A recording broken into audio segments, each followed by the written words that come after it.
बिस्मिल्लाहिर्रहमानिर्रहीम। अस्सलाम वालेकुम दोस्तों, कैसे हो आप सब लोग। मैं हूं खैसर रहमान और आप देख रहे हो साबिर फूड सीक्रेट्स। आज मैं आपके लिए लेकर आया हूं दाल फ्राई। दाल आप लोग किस तरह फ्राई करोगे और उनका तरीक़ाकार क्या है, तो आइए शुरू करते हैं। तो बिस्मिल्लाहिर्रहमानिर्रहीम। सबसे पहले हमने एक कढ़ाई लिया है, उसमें हम घी डाल देंगे और घी को जो है अच्छी तरह गर्म कर देंगे। जब घी गर्म हो जाए तो उसमें हम टमाटर डाल देंगे और उसको जो है अच्छी तरह हमने फ्राई करना है, इसमें अच्छी तरह पका लेना है।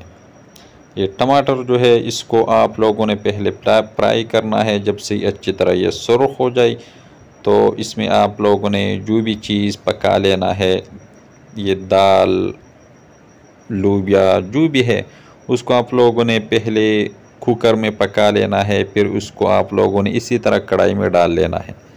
तो ये टमाटर जो है ये अच्छी तरह मैश हो चुका है, अच्छी तरह हल हो चुके हैं। तो इसमें हम ये सब्ज़ प्याज मिर्च जो है ये डाल देंगे।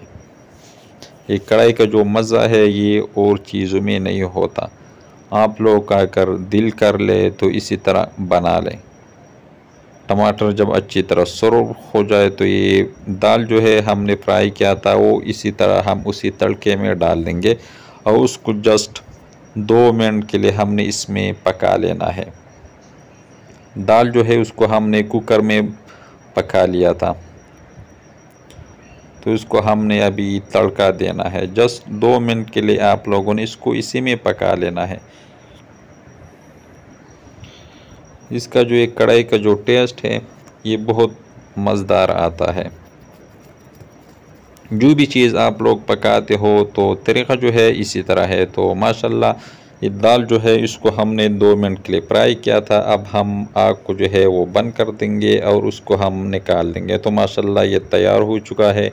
अगर ये छोटी सी रेसिपी आपको अच्छी लगी हो तो हमारे चैनल को लाइक कर दे, सब्सक्राइब कर दे, अपने दोस्तों अहबाबों के साथ शेयर कर दे और खैसर रहमान को इजाज़त दे। अपना बहुत सारा ख्याल रखिएगा। मिलते हैं एक नई रेसिपी भी, तब तक के लिए अल्लाह हाफिज़।